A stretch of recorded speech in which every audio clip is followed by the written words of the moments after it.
Ma'am, ये आप देखते रहे हो कि 2020 से जब ये लिस्ट मंजर आम आया तब से लेके आज तक हम प्रोटेस्ट कर रहे हैं। और कई प्रोटेस्ट हमने श्रीनगर में भी किए, प्रेस कॉलोनी में, और कई प्रोटेस्ट हमने जम्मू में भी किए।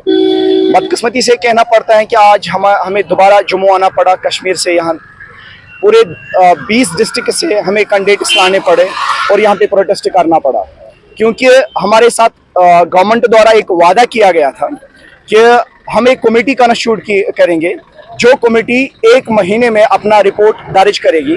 और दूसरी बात, उस कमेटी को हमने सारे सबूत जो उनका काम था वो हमने खुद करके दिया था। हमने 90% एविडेंसेस यही से प्रोवाइड किए थे। कौन कौन बंदे इसमें इन्वॉल्व है वो भी दिए थे। इवन के आई विटनेसेस, डॉक्यूमेंट प्रूफ, इवन के बैंक ट्रांजैक्शंस वो भी हमने प्रोवाइड किए थे। वो हमने आर.के. गोयल साहब जो इस कमेटी के चेयरमैन हैं उसके हाथ में सौंपे थे। डिपार्टमेंट को और उस कमेटी को खाली ये टेस्टिफाई करने थे, वेरीफाई करने थे क्या ये सबूत जायज है कि नहीं है। और इसमें ज्यादा टाइम नहीं लगता क्योंकि सारा काम हमने करके दिया था। और उस कमेटी को 1 महीना दिया गया था। दिसंबर 2022 में the committee was constituted, but it is very unfortunate to say कि 1 साल होने वाला है। 1 साल उसी हो गया कंप्लीट मैम। 10 दिसंबर कमेटी को कॉन्स्टिट्यूट किया गया था और आज 13 दिसंबर है। 1 साल हो गया और कमेटी अपनी रिपोर्ट सबमिट नहीं कर रही है। हालांकि हमने बहुत सारे एविडेंसेस यही से हमने हैंड टू हैंड प्रोवाइड किए थे। और इवन के आई विटनेस जो इसमें जिंदा जागता जो सबूत है वो मीडिया के सामने भी आया, कोर्ट के सामने भी आया, एलजी साहब के सामने भी आया, और इस कमेटी के जो चेयरमैन उसके सामने भी आ गए और उसने तस्लीम किया वो सजा भुगतने के लिए तैयार भी है कि जो भी सजा होगी मैं भुगतने के लिए तैयार हूं।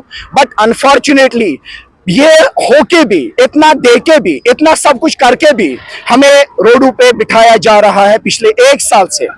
इवन कि हम कमेटी को रिक्वेस्ट बार बार कर रहे हैं, उनके ऑफिसेस विजिट कर रहे हैं, गवर्नर साहब के ऑफिसेस विजिट कर रहे हैं, फिर भी बार बार हम उनको यही बात बताते हैं कि हमारे हक में कोई एक छोटी सी नोटिस निकाले ताकि हमें भी लगे कि कमेटी कोई काम कर रही है। इवन के जो कैंडिडेट्स रिक्रूट इसमें किए गए हैं, corruption, nepotism, family scam, blood relation, वो कोई भी कोना उन्होंने नहीं छोड़ा जिसमें हमें दांतली देखने को ना मिली। इवन के एक सिंगल कैंडिडेट भी अपने बलबूते पे नहीं लगा हुआ है। और वही डिपार्टमेंट है और वही डिपार्टमेंट के जो इंचार्जेस हैं और वही सिलेक्टेड कैंडिडेट जो 2020 में इसमें अपॉइंट हुए हैं, वो हमें एग्रीवेड कैंडिडेट्स को धमकी देते हैं कि हमें कोई भी गवर्नमेंट नहीं निकाल सकती है। इवन के एलजी साहब अगर कोई भी अथॉरिटी रखते होंगे वो भी हमें निकाल नहीं सकता है। इवन के श्री आर.के. गोयल साहब, राजकुमार गोयल साहब, वो भी हमें नहीं निकाल सकते हैं।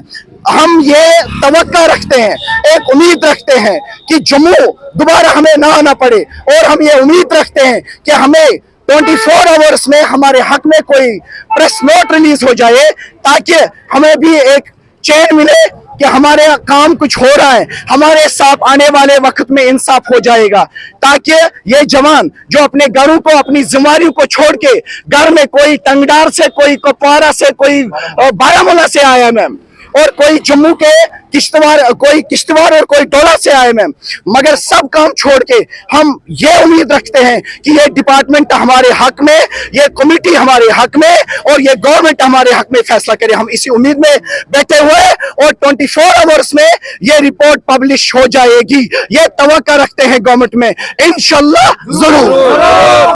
सर, चीफ सेक्रेटरी इस कमेटी के मेंबर नहीं है, हम इसको इसमें नहीं घुसा सकते हैं क्योंकि इसमें जो कमेटी कॉन्स्टिट्यूट वो 3 मेंबर कमेटी है जिसमें चीफ सेक्रेटरी इसके पार्ट नहीं है। तो चीफ सेक्रेटरी से भी हम गुजारिश करते हैं, जो नए चीफ सेक्रेटरी इसमें अपॉइंट हुए वो भी उसको भी हम गुजारिश करते हैं कि हम भी अपने इसी स्टेट के रहने वाले हैं, इसी देश के रहने वाले हैं, और उससे तवक्का करते हैं कि वो हमारा मसला जल्द अज जल्द ऑन प्रायोरिटी बेसिस वो इस मसले को हल करे। आप सर, ये वही बात हो गई कि क्या कहते हैं कि कमेटी 22 में कॉन्स्टिट्यूट की गई है। अगर ये वादे होते तो हमें सड़कों पे बैठना नहीं पड़ता। अगर ये वादे होते तो पीएससीआई का स्कैम नहीं होता। अगर ये वादा होता तो फाइनेंस अकाउंटेंट असिस्टेंट में स्कैम नहीं होता। अगर हमें 3 बार एग्जाम हमसे लिया गया, 3 बार फिजिकल करवाया गया, हमारे साथ कम से कम ये दर्द रखते कि नहीं, इन्होंने 3 बार एग्जाम किया, 3 बार इनके साथ घोटाला किया गया, 10 साल इनके जाया हो गए। इवन के कंप्लीटली जो रिक्रूटमेंट रेगुलेशंस होते वो वायलेट किए गए। और सैटरडे के दिन लिस्ट मंजर आम आती है और संडे के दिन उनको डिस्ट्रिक्ट हेडक्वार्टर्स में उनको बोला जाता है कि आप ज्वाइन करिए मैम। 32,000